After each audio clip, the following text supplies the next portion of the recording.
The Lellan Top Show is brought to you by My Store Hub, her store online. Cooker की अगली सीटी से पहले ना ये ढाबा ऑनलाइन कर देना है।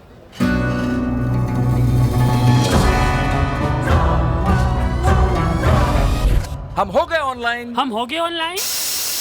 आ गया है माई स्टोर ऐप। ये किसी भी स्टोर को ऑनलाइन करे सिर्फ 15 सेकंड में। माई स्टोर, अब हर स्टोर ऑनलाइन।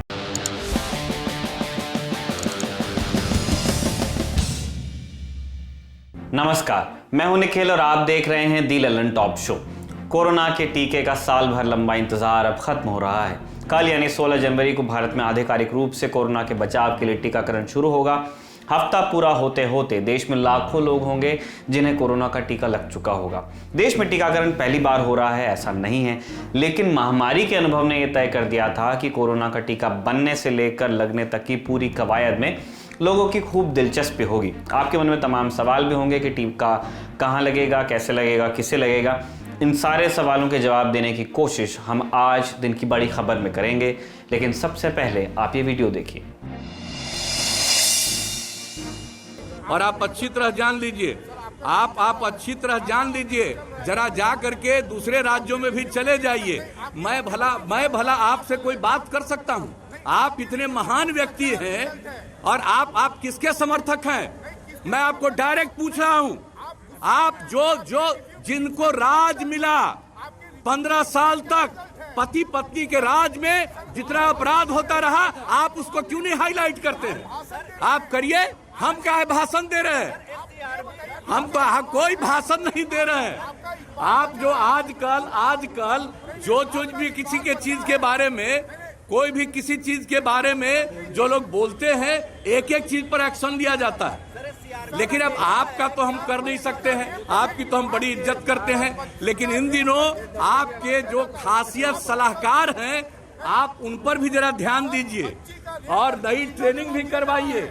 कहीं ऐसा न हो कि जितना ज्यादा बिहार में, और इसका भी पता करिए कि क्राइम कौन करता है, क्राइम करने वाले कौन हैं, और ये पुलिस वाले को पता चलता है, पुलिस उसके खिलाफ सख्त कार्रवाई करने के लिए जो भी उसको अधिकार है, कानूनी अधिकार है, उसके हिसाब से काम करती है।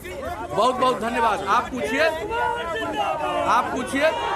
और हम लोगों ने पूरे तौर पर कहा है कि जल्दी से जल्दी और पूरी सख्ती से इंक्वायरी होनी चाहिए। बिहार के मुख्यमंत्री नीतीश कुमार भड़के हुए हैं क्योंकि पत्रकारों ने कानून व्यवस्था को लेकर सवाल पूछ लिया था। 12 जनवरी को पटना में इंडिगो के स्टेशन मैनेजर रूपेश सिंह की गोली मारकर हत्या कर दी गई। हत्या किसने की, क्योंकि इसका जवाब 3 दिन बीत जाने के बाद भी अब तक किसी के पास नहीं है। जब पत्रकारों ने नीतीश कुमार से इस पर सवाल पूछा तो उल्टा वो पत्रकारों से पूछने लगे तो कि आप लोग किसके समर्थक हैं, आप लोग 15 साल के जंगल राज को क्यों हाईलाइट नहीं करते हैं, 2005 से पहले क्या हालत है, कितना हिंसा और अपराध होता था, क्या आज वैसी स्थिति है। रूपेश हत्याकांड को लेकर नीतीश सरकार सवालों के घेरे में है। विपक्षी हमलावर तो हैं ही, साथ साथ बीजेपी के सांसद और विधायक जो कि सरकार में उनके साथी हैं, वो भी कानून व्यवस्था पर निशाना साध रहे हैं। 3 दिन बीत चुके हैं और अब तक पुलिस के हाथ कुछ नहीं लगा है। और जब पत्रकार इस पर सवाल पूछ रहे हैं तो नीतीश कुमार कहते हैं आप इस तरह से सवाल नहीं पूछ सकते। पुलिस को डिमोरलाइज मत कीजिए। ये बड़ी अजीब स्थिति है कि एक अदद सवाल पूछ लेने से पुलिस ही डिमोरलाइज हो जा रही है। खैर, 15 साल के जंगल राज पर 15 साल का सुशासन वाला नारा देने वाले नीतीश से हम पूछना चाहते हैं कि पत्रकार सरकार से सवाल नहीं पूछेंगे तो क्या करेंगे? मतलब मैं जॉब छोड़ दूं?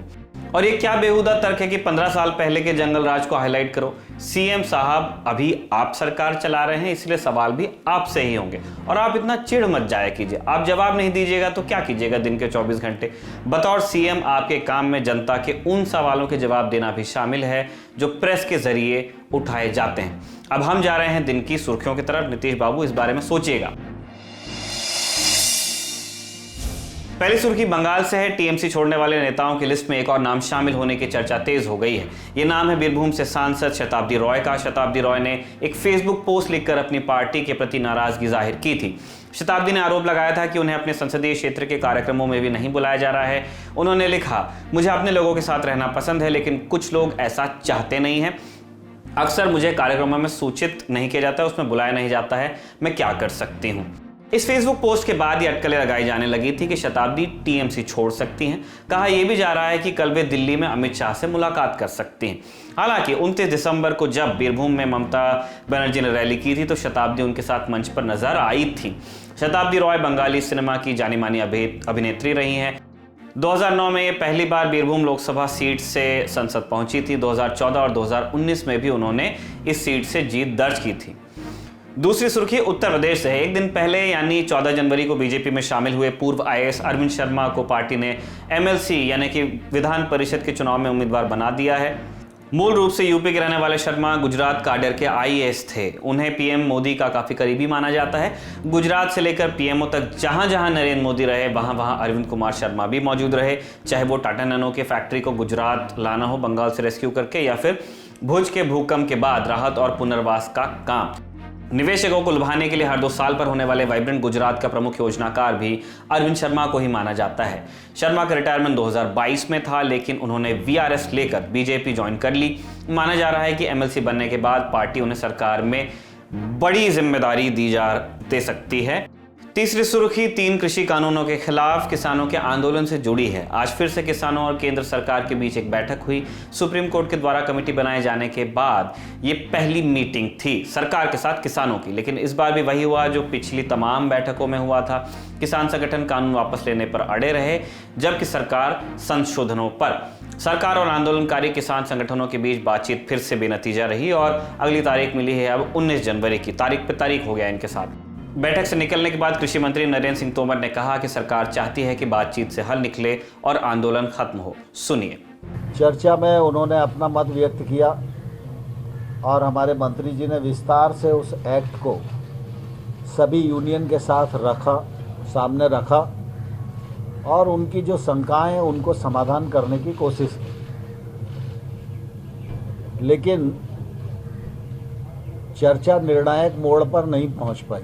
यूनियन और सरकार दोनों ने मिलकर ये तय किया कि 19 जनवरी को दोपहर 12 बजे पुनः चर्चा करेंगे। मुझे आशा है कि जो चर्चा आज हुई है, यूनियंस उस चर्चा को आगे बढ़ाने का प्रयत्न करेंगी। आज की बैठक पर किसान नेताओं ने क्या कहा वो भी आप सुन लीजिए, उनका पक्ष भी जान लीजिए। एमएसपी पे सरकार भागना चाहती है, लेकिन भागना नहीं देना। एमएसपी से ही शुरुआत होगी, 3 करोड़ से शुरुआत होगी और देखते हैं सरकार कहां तक जाएगी। सरकार केंद्रीय किया है राकेश जी, सरकार केंद्रीय किया, एमएसपी के मसले पे आ ही नहीं रही सरकार। हाँ, रपट रही है एमएसपी के मसले पे। उस एमएसपी के मसले पे ही तो जाना।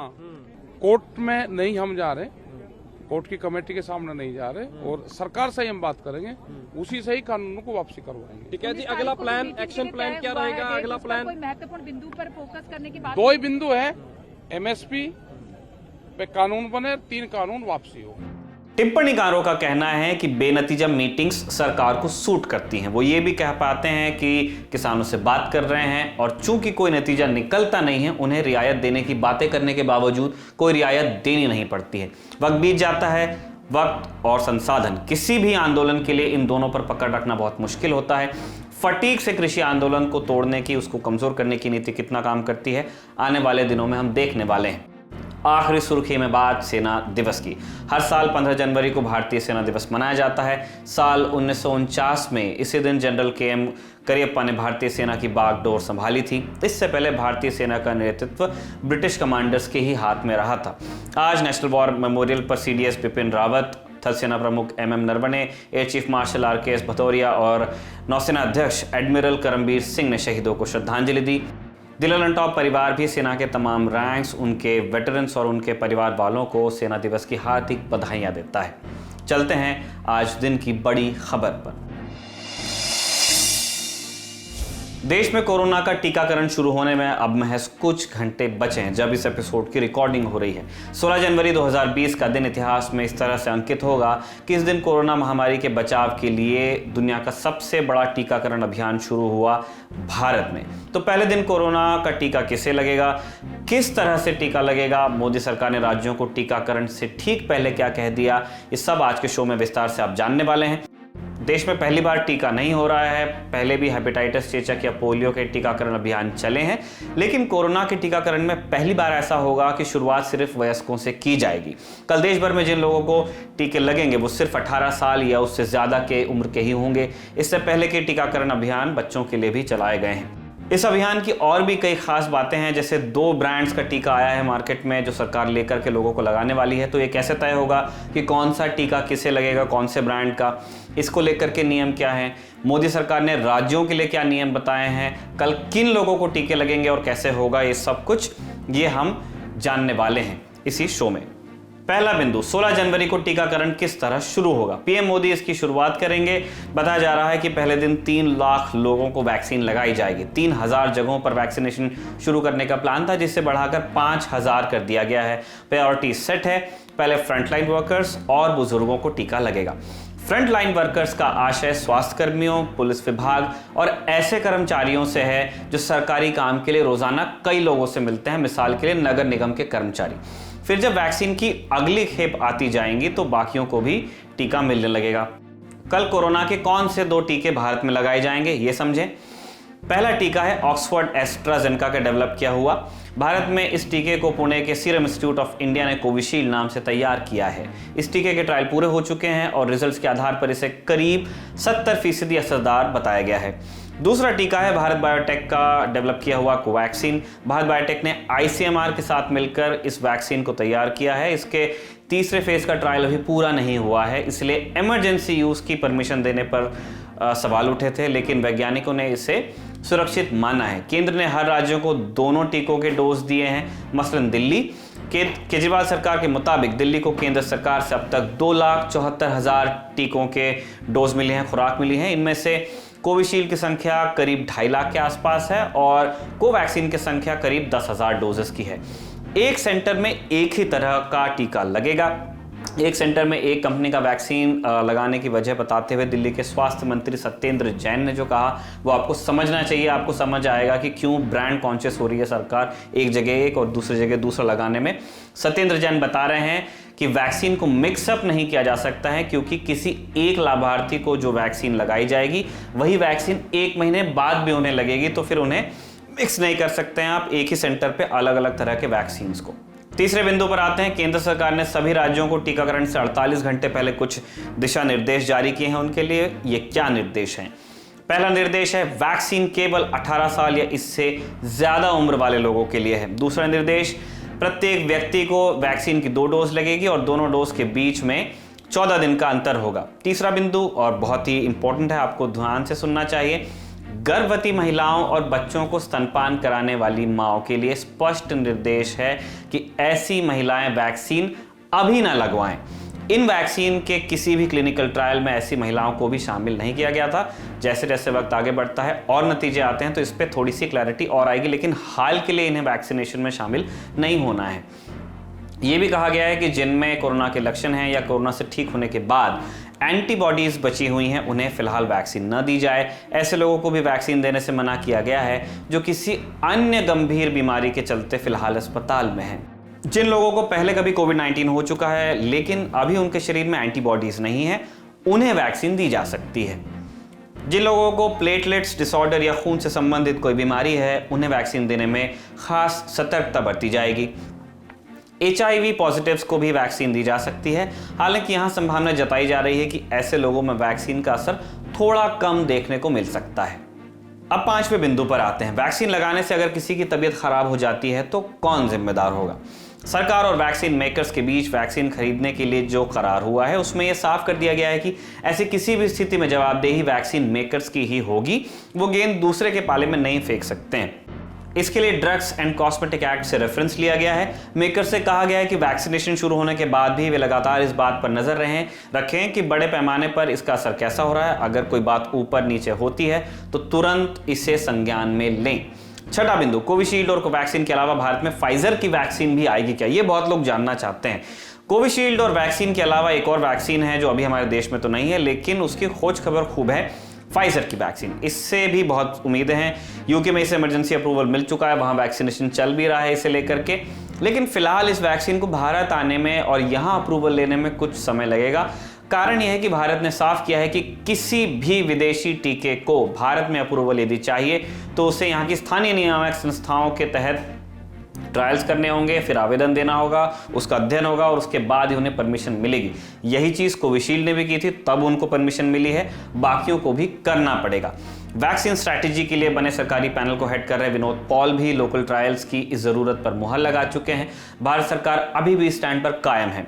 लोकल ट्रायल की ही अनिवार्यता है कि रूस में डेवलप हुई वैक्सीन स्पुतनिक 5 भी वहां अप्रूवल पा चुकी है, लेकिन भारत में ये अभी अपने ट्रायल्स पूरा कर रही है। इसके सफल होने पर ही हमारे यहाँ स्पुतनिक 5 को लगाने की मंजूरी मिल सकती है या नहीं मिल सकती है। तो अभी हमने 2 वैक्सीन से ही टीकाकरण का अभियान शुरू किया है। कल जिन्हें टीका लगाया जाएगा उन्हें शुभकामनाएं, बाकी हम सब तो इंतजार करेंगे ही। एक अपील हम बार बार कर रहे हैं, हम आपसे दोबारा उसको दोहराना चाहते हैं, टीके के लिए मारामारी में ना पड़ें, अपनी बारी का इंतजार करें। हमें उस तरह की कालाबाजारी के अनुभव से दोबारा गुजरने की ज़रूरत नहीं है। जब छोटी छोटी दवाएं, जीवन उपयोगी दवाओं को हमने 50,000, 1 लाख, 1.5 लाख में ख़रीदा है कोरोना के मामलों में, वैसी नौबत दोबारा ना आए। इसके लिए ज़रूरी है कि आप लोग और हम भी, जितने लोग इस शो को देख रहे हैं, संयम रखें, अपनी बारी का इंतज़ार करें। अगर ज़रूरी होगा तो आपको टीका ज़रूर मिलेगा। चलते हैं अब अगली खबर पर। देश के एक नामी उद्योगपति हैं गौतम अडानी, आपने नाम सुना होगा। इनकी कंपनी अडानी एंटरप्राइजेस को कुछ साल पहले देश के 6 एयरपोर्ट विकसित करने और चलाने का ठेका मिल गया था। नीलामी के जरिए यह हुआ था, लेकिन इंडियन एक्सप्रेस की रिपोर्ट दावा करती है कि इन 6 एयरपोर्ट्स का ठेका अडानी समूह को देने पर वित्त मंत्रालय और नीति आयोग ने आपत्तियां दर्ज की थी, लेकिन उनकी आपत्तियों को दरकिनार करके, ठंडे बस्ते में डाल के, खारिज करके नीलामी हुई। कई बोली लगाने वाले आए, लेकिन 6 के 6 एयरपोर्ट अडानी समूह को मिल गए। इसका एक हिस्सा हम यहाँ आपके साथ बांट रहे हैं इस रिपोर्ट का। बाकी आपको इंडियन एक्सप्रेस या फिर अखबार की रिपोर्ट के आधार पर दिल्ली लैपटॉप पर छापी गई सिद्धांत मोहन का जो लेख है उसको पढ़ना चाहिए। एक्सप्रेस की रिपोर्ट का आखिरी हिस्सा बताता है देश का दूसरा सबसे बड़ा मुंबई एयरपोर्ट भी अब अडानी समूह के पास है और इसी एयरपोर्ट के पास बची हुई कहानी है। भारत में एक आयोग है, प्रतिस्पर्धा आयोग, या अंग्रेजी में कहें तो competition commission of India, CCI। इस आयोग की जिम्मेदारी है कि ऐसे आवंटनों और बिजनेस प्रैक्टिसेस पर लगाम लगाई जाए जिससे देश में कंपनियों के बीच प्रतिस्पर्धा खत्म होती है। किसी भी परियोजना का आवंटन या अधिग्रहण जब बड़े स्तर पर होता है तो उसके लिए CCI की अनुमति लेनी होती है। अब अडानी को 6 एयरपोर्ट दिए जाने के मामले में CCI की अनुमति तो मिल ही गई थी। मुंबई एयरपोर्ट अडानी समूह को देने के नाम पर भी CCI ने कोई आपत्ति दर्ज नहीं की थी। अडानी समूह से पहले मुंबई एयरपोर्ट को हैदराबाद की कंपनी GVK इंटरनेशनल संचालित कर रही थी। उसके साथ एयरपोर्ट अथॉरिटी ऑफ इंडिया और दूसरी कुछ कंपनीज भी थी जिनके पास एयरपोर्ट की हिस्सेदारी थी। सभी का आपस में एक समझौता था। CCI की सहमति के बावजूद GVK मुंबई एयरपोर्ट अडानी को बेचना नहीं चाहता था, लिहाजा GVK ने अडानी समूह को रोकने का प्रयास किया, लेकिन GVK की चली नहीं। एक तरफ GVK समूह एक आक्रामक खरीदार से जूझ रहा था, संयोग से इसी वक्त GVK समूह के खिलाफ एक दूसरा मोर्चा केंद्रीय एजेंसियों ने खोल दिया। जून 2020 में CBI ने GVK समूह और इसके चेयरमैन GVK रेड्डी और उनके बेटे GV संजय रेड्डी के खिलाफ FIR दर्ज कर ली। CBI ने कहा कि मुंबई एयरपोर्ट के विकास में 705 करोड़ की हेराफेरी हुई है। ED ने इसकी बिना पर मनी लॉन्ड्रिंग का केस भी दर्ज कर लिया और 31 अगस्त 2020 को खबर आती है कि GVK समूह ने मुंबई एयरपोर्ट और नवी मुंबई एयरपोर्ट में अपनी हिस्सेदारी अडानी समूह को बेच दी है। इस मामले में अभी तक अडानी समूह या सरकारी एजेंसियों की तरफ से कोई बयान नहीं आया है। सूत्रों के हवाले से आ रही खबरें तो बताती हैं कि अडानी समूह ने दावा किया है कि नीलामी और अधिग्रहण की पूरी प्रक्रिया पारदर्शी और कानूनी है। फिर भी कुछ नया ताज़ा आता है तो वो हम आपको ज़रूर बताएंगे। आज की दुकान मंगल करने से पहले एक पॉजिटिव न्यूज़ जो आपको मुस्कान की एक वजह दे, जीने की एक छोटी वजह दे। महज 20 महीने की धनिष्ठा अपने घर की बालकनी में बीते 8 जनवरी को गिर गई थी। चोट सिर में लगी थी और डॉक्टर्स ने उसे ब्रेन डेड घोषित कर दिया था। बच्ची के बचने की कोई उम्मीद नहीं थी तो माता पिता ने उसके ऑर्गन्स डोनेट करने का फैसला लिया। जो बच्ची अब इस दुनिया में नहीं है उसकी आंखों से 2 बच्चे अब दुनिया देख सकते हैं। धनिष्ठा के हार्ट, किडनी, लिवर और दोनों कॉर्निया से 5 बच्चों को नई जिंदगी मिली है। धनिष्ठा के माता पिता का कहना है कि हमें इस बात की संतुष्टि रहेगी कि हमारी बच्ची अब भी जिंदा है। कितनी प्यारी बात है और कितना बड़ा दिल है इस बच्ची के माता पिता का। दर्शकों से हम अपील करते हैं कि अगर आपको अपनी ज़िंदगी में कभी ऐसा कोई मुश्किल चुनाव करने को मिलता है जहाँ पे आपका कोई प्रियजन इस तरह की स्थिति में होता है तो आपको भी ऑर्गन डोनेशन के बारे में ज़रूर सोचना चाहिए। आज की दिल्ली टॉप शो में इतना ही। आपसे फिर मुलाकात होगी वीकेंड के बाद यानी कि सोमवार को। तब तक के लिए नमस्ते। सिर्फ सच्ची सहेली ही है महिलाओं के उन मुश्किल दिनों की हर समस्या, जैसे कठिन दर्द, थकान व कमजोरी जैसी सभी प्रॉब्लम्स के लिए नंबर 1 औषधि एवं टॉनिक।